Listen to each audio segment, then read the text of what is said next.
Okay, there we go. All right, so this week our topic is mental health. So, to start, because we kind of have different people each day, we wanted to just give everyone a chance to introduce themselves. So, either in the chat or out loud, you can share your name, where you're from, any other info you want to share about yourself, and then your answer to the check in question, which is what is an activity, place, person, or thing that makes you smile? So I can start. So my name is Caroline. I use she, her pronouns, and I am from Oregon. And something that makes me smile is my cat. Her name is Cookie.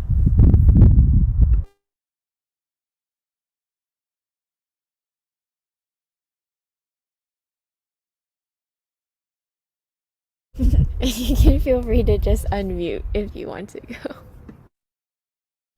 My name is Marie Guthrie, and I'm from Oregon in the United States. I use she, her pronouns, and I'm currently in South Dakota. Oh, and something that makes me smile is cats.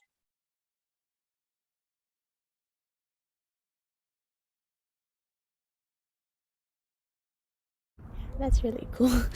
I've never been to South Dakota. Yeah, and then Sophia and Omar, if you want to share in the chat or aloud, feel free to just do whatever you're most comfortable with.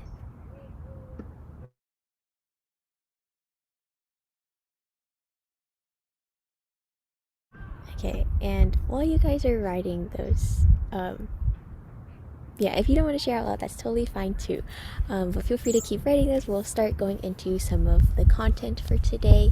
So, just some reminders. So, the topic of this week is mental health, which can be heavy for a lot of us, and we will be mentioning suicide, depression, and eating disorders. So, if you ever need to step away or not participate in certain activities or discussions, we completely understand, and we want you to keep that in mind during your partner and coffee chat discussions as well, and being conscious of your partner's boundaries. As for weekly projects, those are still due on Saturday through the same submission form if you want to be featured on the social media, and if not, you can still submit them up to the last day of the program to count towards the program completion. And then for culture partner calls, just keep connecting and schedule another call this week with them. And then for culture coffee chats, those matches were just made in the Slack, so you can find your partner and reach out to them. And then for next week, if you still want to be part of those, you can stay in the channel. If not, you can leave it. So, yeah. Awesome. Oh, very cool. We have some global representation. That's fun. So, for this week's project, it will be about the status of mental health in your partner's country. And there's a lot of different topics you could explore, including how prevalent mental health issues are, accessibility of mental health care for different populations, or generational or cultural differences in how mental health is perceived, and all of these other ideas. You can also feel free to explore any other topics that interest you. And for example, you could focus on a specific issue, such as the status of eating disorders in your partner's country, or the mental health status of like a particular cultural or socioeconomic population as well. And project format is still flexible as always. You could do slideshows, one pagers, drawings, essays, and anything else that you prefer. And then here are just some links that you can reference as you are working on your project. And these slides are linked on the website and in the Slack, so you can reference them after the workshop as well. So to start, we just wanted to gather our thoughts a little bit on what we feel like we know right now about mental health and how we think about mental health right now. So either out loud or in the chat, if you could answer just these two questions. So what does mental health mean to you? And then why does mental health matter? We'll just do that to get started. So feel free to just unmute or put in the chat.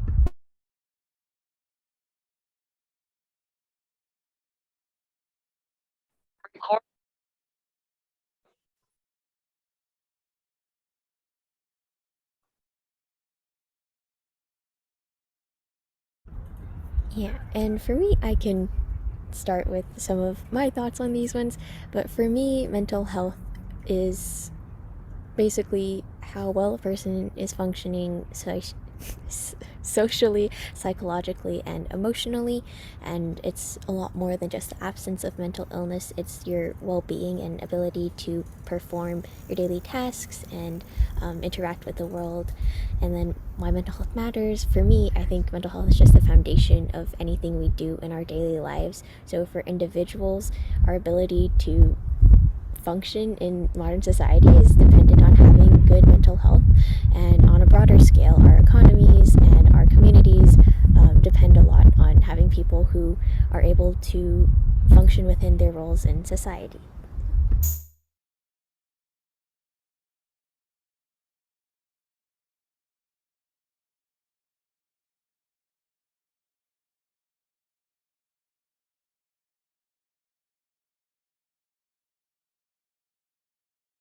And in case anyone just joined, we are just answering these questions with our current thoughts on the answers, either out loud, for which you can just unmute, or in the chat.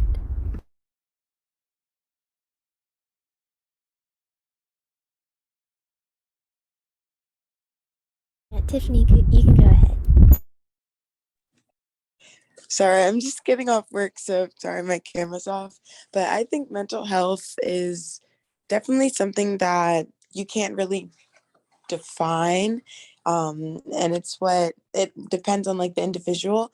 But one of the definitions I'd have is just the habits on how one takes care of themselves and the situations they're in, which I guess is more how it can affect your mental health. And I think mental health matters just because I honestly think that it affects everyone. Everyone goes through something at some point. And again, how you are able to react to that situation can determine the effects of your life.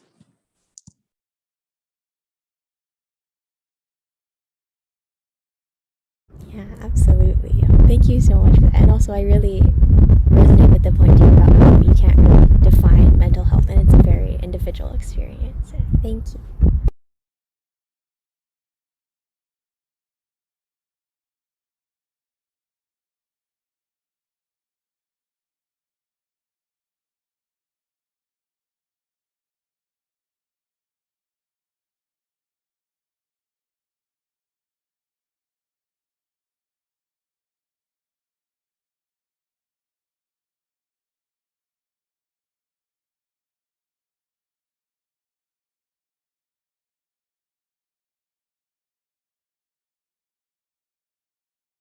Yeah, and thank you all for the answers in the chat as well. I think it seems like we have um, a consensus over a lot of overlapping things about how we're able to handle life and our feelings, and how it's really foundational to everything we do. So I'll give us probably another minute to share those, and then feel free to keep writing them afterward. But after a minute, we'll probably go to the workshop content.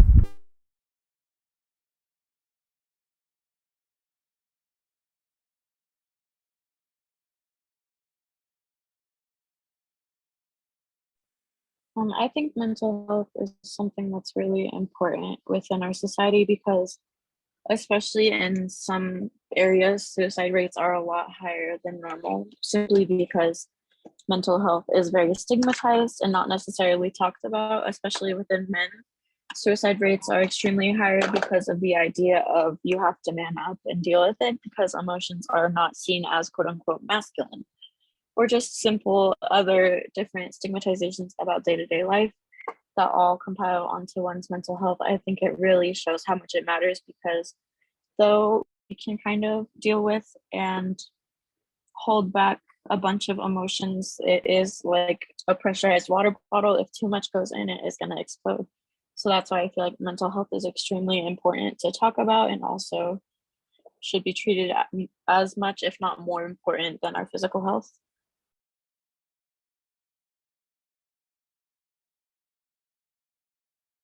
Yeah, absolutely. Lots of really, really good points there. And I think it's especially good to point out the intersection of mental health with other identities, and how, like, gender, for example, and gender norms and cultural norms around gender can shape mental health as well. So thank you so much. Yeah. So I think if you have Does anyone else want to share out loud? Also, feel free to share in the chat too.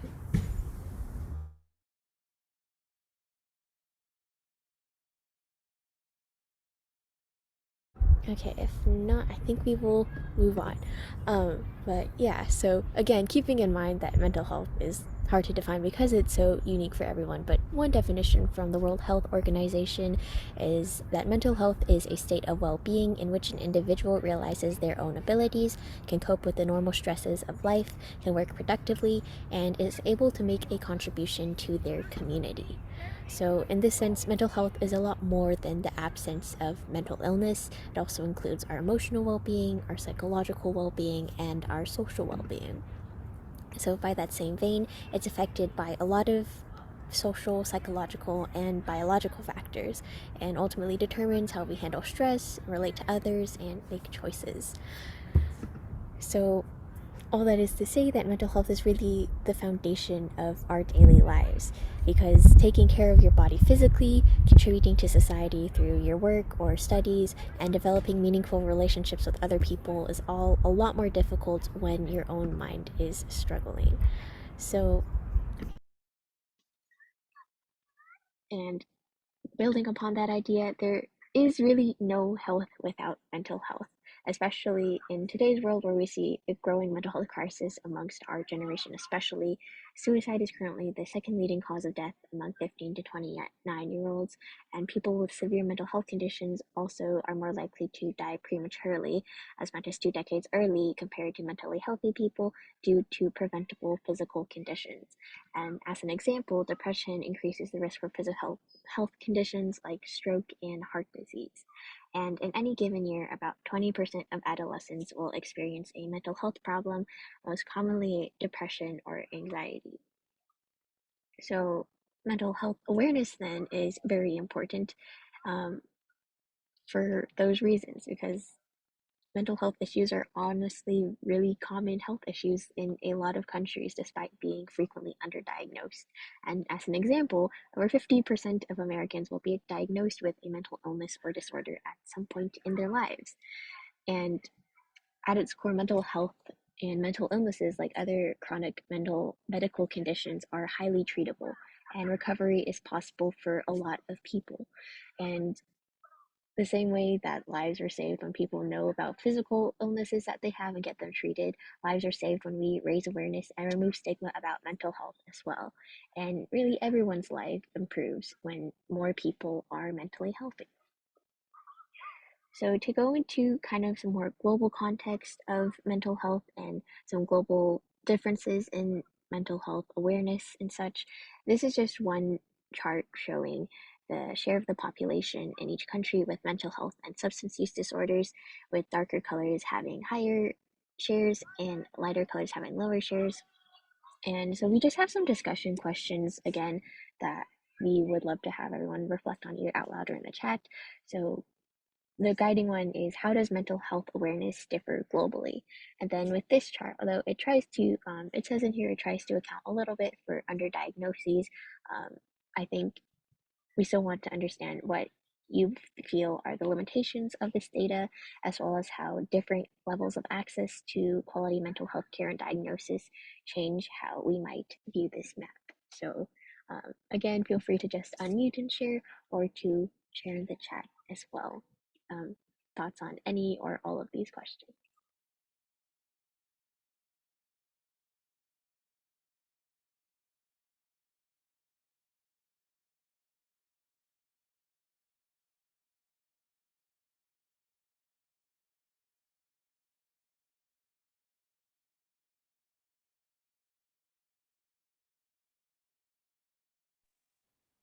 I'd just like to say I'm not 100% sure about like other like countries, just because I don't really get the chance to talk about mental health stigmatizations with people from different backgrounds.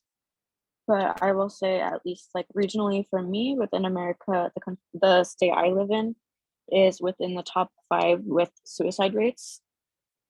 And I will say definitely one of the biggest reasons is that people just don't talk about depression, they don't talk about anxiety, and they don't talk about trauma And when someone is given a traumatic experience, it is often laughed at instead of comforted. And honestly, the accessibility towards actually getting mental help is very difficult to achieve. For example, there's not that many counselors who are actually available in taking new clients within my area, which can cause issues for people who are unable to receive the proper help that they're needing for the situation.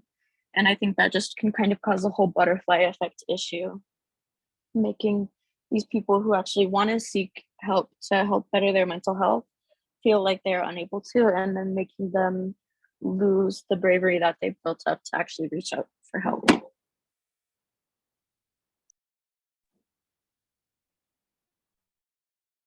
Yeah, absolutely.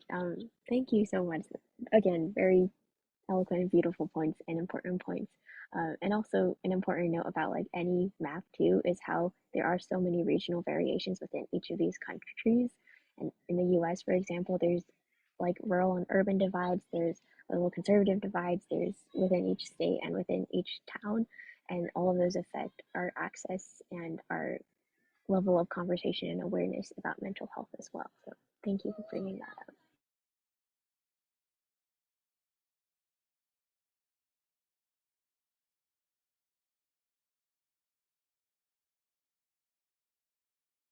Tiffany, do you want to go? Yeah, I also grew up or I'm also growing up in America, in North Carolina, but my parents are from the Caribbean, and so we try to go down every summer. And just from like my experience with being there for like 3 or so months every year, it's like mental health really it's not talked about and it isn't seen as an issue. People with actual mental health problems there, they're considered crazy, or everyone just feels the need to stay away with them and they don't recognize it being a problem. Um, and I think it's like that in a lot of countries as well. And kind of what someone put in the chat, I forgot what it was, but there could be greater issues happening in the country to where, oh, like I'm depressed. They'll be like, what do you have to be depressed for? Like such and such is happening right now. So it's not taken seriously.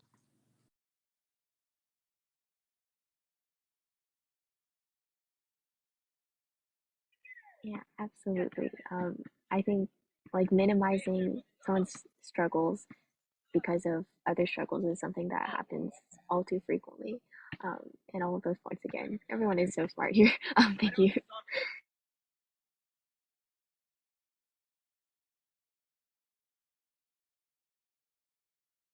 Yeah, and if anyone else wants to share, please feel free to, especially in the chat. We'll probably go to our next kind of question for everyone to think about, which is generational differences in how we talk about and understand mental health.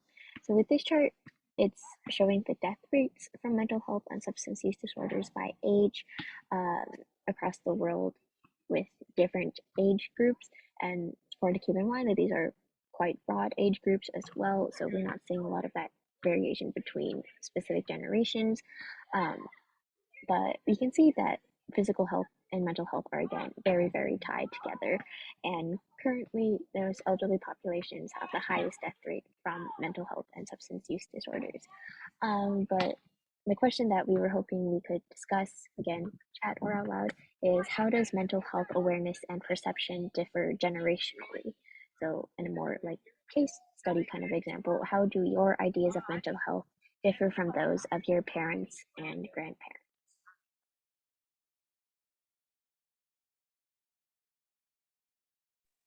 I definitely think like with my parents, at least like when they were growing up, it was a situation where their parents didn't really understand what mental health is since nobody talked about it. So it was a very like just deal with it. You'll like grow up, it'll pass. And I definitely think, I mean, it's still very prevalent in like rural areas, but people kind of view others who have mental health issues as like crazy people who like belong in the loony bin, or even just like simple things as calling mental treatment centers like mental asylums, and imagine them all with padded walls and like being locked in rooms, for example. Whereas I feel like that's completely different than what people make it out to be. Whereas like mental treatment centers genuinely are just to help people who are going through a hard time, and that stigma being something that's so deeply rooted into our society, I think it also can make it seem scary for people to reach out. And I definitely think that's something that can pass throughout generations, and that is slowly at least being broken away from within Gen Z and current people, but it depends once again.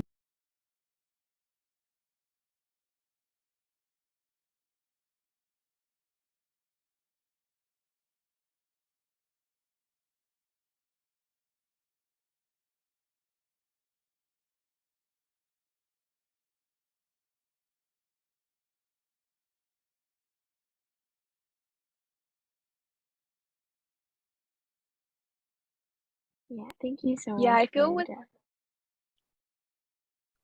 sorry. Sorry, no, go ahead. Okay, yeah, I was gonna say I do think that with older generations, they definitely didn't, you know, talk about a lot of mental health stuff as opposed to like, our generation, I feel like talks about it a lot more. And also like representation of like mental illness or just like bad mental health in media from back in the day is like, oh, this person's crazy, they're dangerous, they need to be locked up, sort of thing. And I think that can, be really damaging because then people are like afraid to like seek help because they think that people are just going to lock them up or something. Yeah, absolutely. And I think Tiffany also, if you want.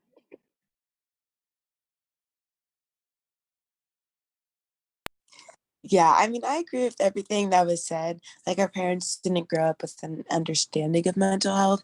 They grew up in a generation where it was like, you had to be tough and that whole boys don't cry stuff.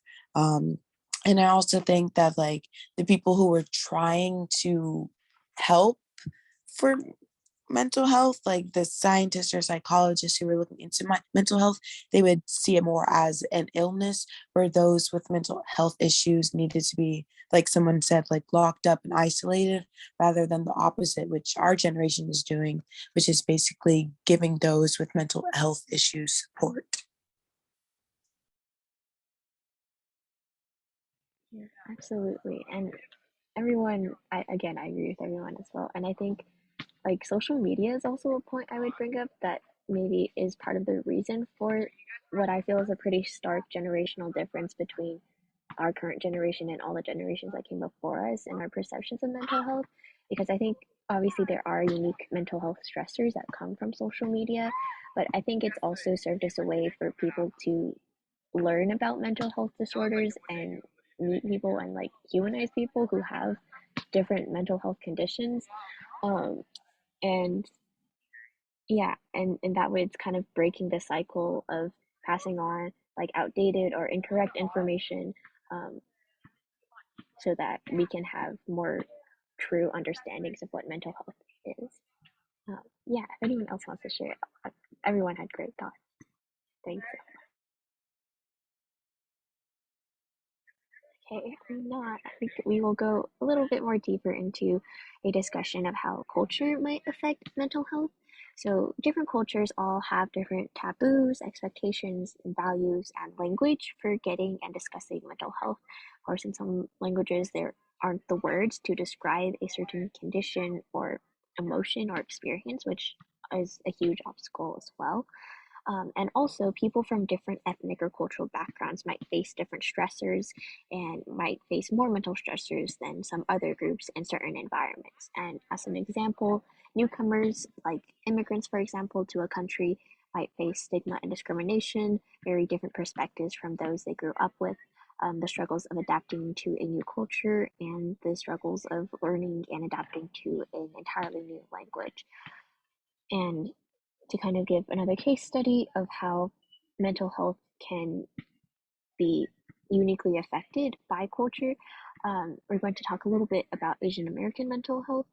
And for these, it's very important to keep in mind, as always, that Asian Americans are a very diverse group of people, and that every individual's experience of mental health is different, and the individual is what matters. And also that a lot of these mental health stressors are experienced by people from all sorts of different backgrounds, but to observe it as a whole, and to observe the general trends within different cultural and ethnic backgrounds, we do see that some of these stressors emerge more in Asian American communities than they might in some other communities.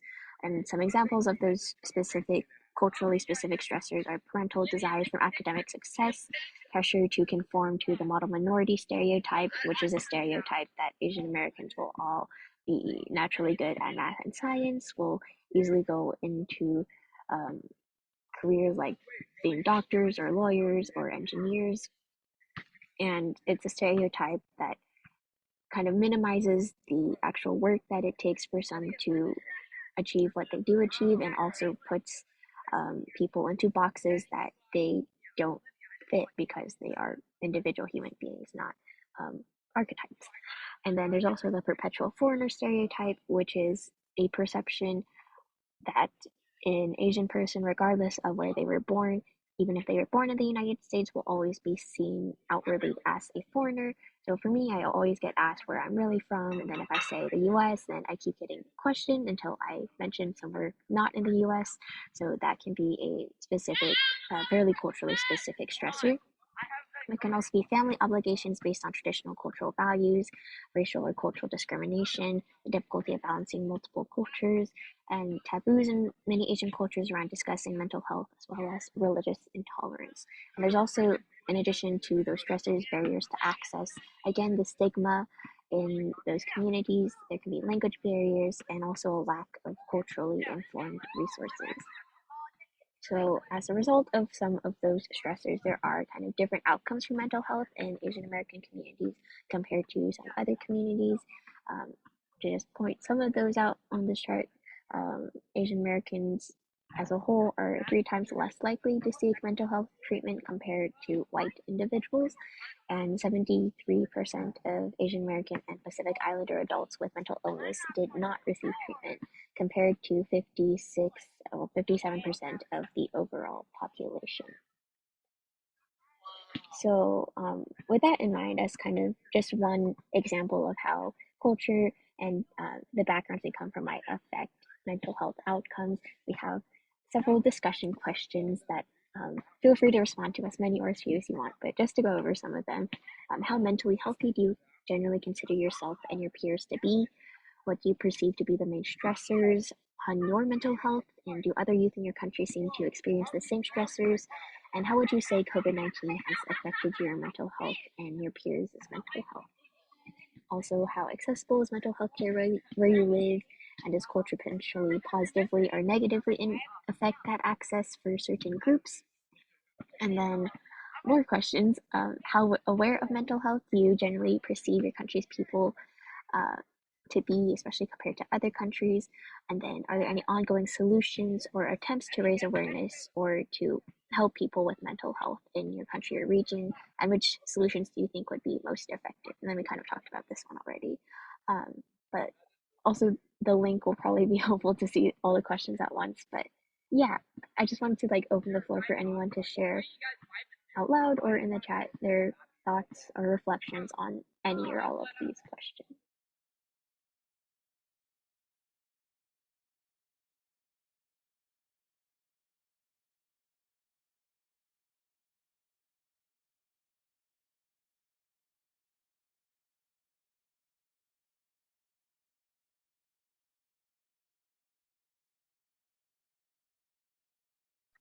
Um, I have definitely like struggled with like anxiety and depression, and COVID definitely made it like a lot worse.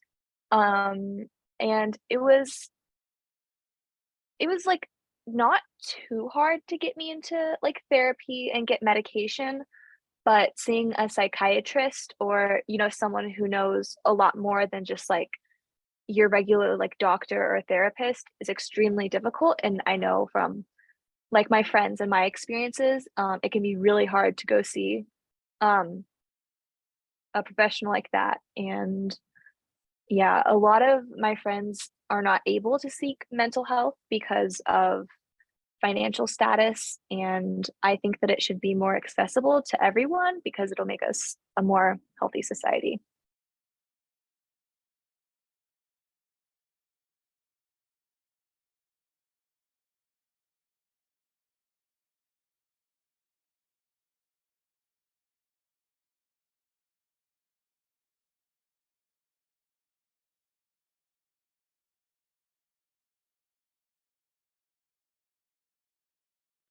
Sorry, it's kind of loud where I am, but yeah, thank you so much for that. And I think um, accessibility again, and also just how individualized everyone's experience of mental health will be, um, is really important to emphasize. Like, I think for me, um, I I think the vast majority of people's mental health um, was negatively impacted by COVID-19, and issues of loneliness were kind of exacerbated by that. But like for me personally, I found that during after like in-person school got canceled and school became a much less prominent time consumer in my life and like social stressor in my life, I was able to kind of learn more about myself and connect with like my passions and be able to find people who had the same passions in like online communities, for example. So for me, especially like the beginning of the pandemic, I think giving having the opportunity to take a break from like extracurriculars and academics, which I think are the main stressors in my mental health personally, was a positive development for me.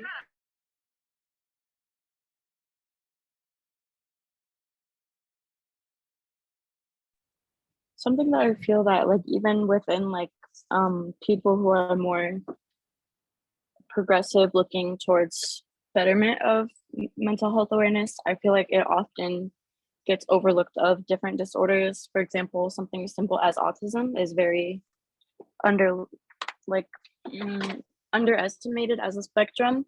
A lot of people don't realize what it actually is, and even within like historically how the research was done due to misogyny, a lot of women are actually underdiagnosed in autism because symptoms show up differently in women compared to men, or even just simple things that people don't really talk about online that due to not being talked about are looked at as weird, such as stimming, which honestly isn't just neurodivergent people doing it, or even having tics, for example. I feel like because none of that's talked about anywhere you go, including areas that consider themselves woke, it is something that is kind of frowned upon and looked at as weird. So I feel like that's kind of something that affects how mental health is viewed and treated within day-to-day life anywhere.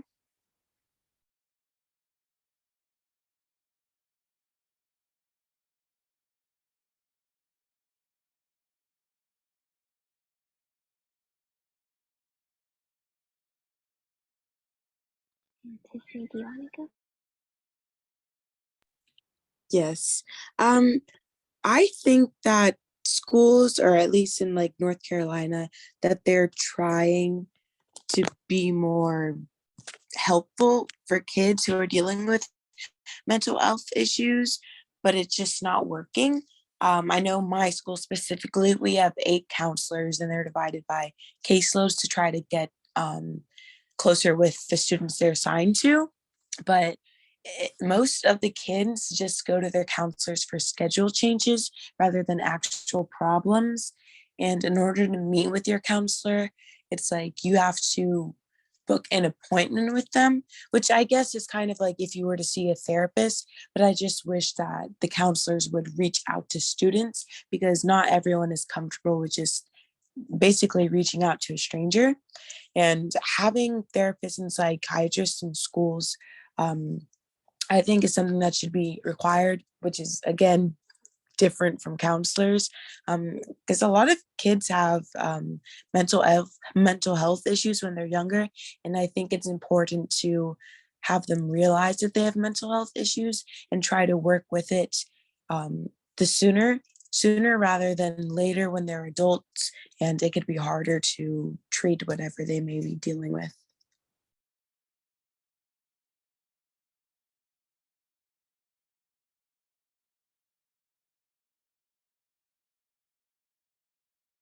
Yeah, I definitely agree that schools should have like trained counselors because I mean, just school and the things that, a lot of teens or like adolescents go through is like really difficult.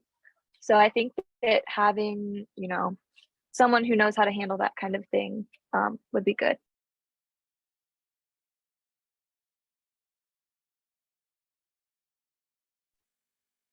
An issue with schools and counselors, though, is they don't follow HIPAA. So if a student mentions feeling suicidal, then they will contact the police instead of reaching out and giving the student the proper resources.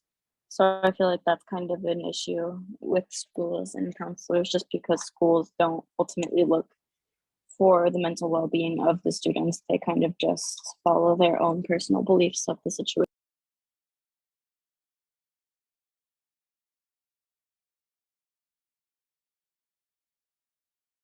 Yeah, and I think that's also an important point to bring up, like kind of US specific, but with a lot of laws now that are that are basically targeting LGBTQ plus students, um, talking about mental health or talking about identity or talking about the struggles that an individual is going through can now be dangerous for a lot of students. And that I think also like book banning and banning certain stories from being allowed to be read and banning certain topics from being allowed to be discussed is yet another mental health stressor that we're putting on some of the people who are already the most vulnerable and least cared for in our society.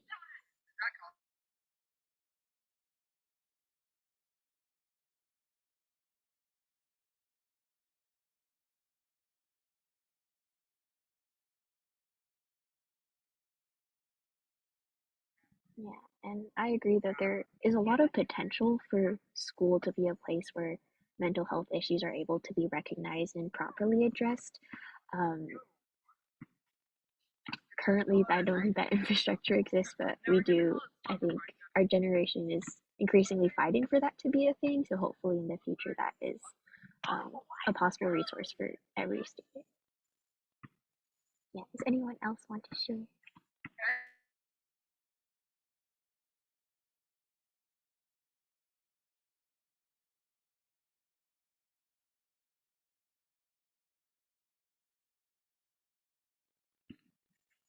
Right. I think, but the chat is always open in case there's anything else. But yeah, that was the end of our workshop for today.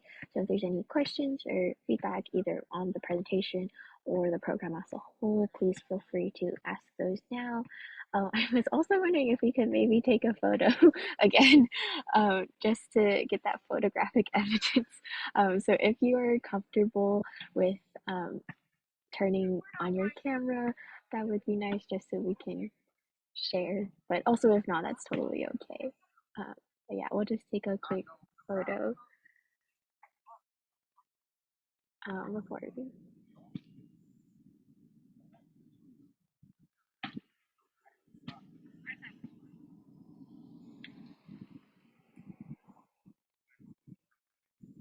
Okay, 3, 2, 1. Yay! Alright.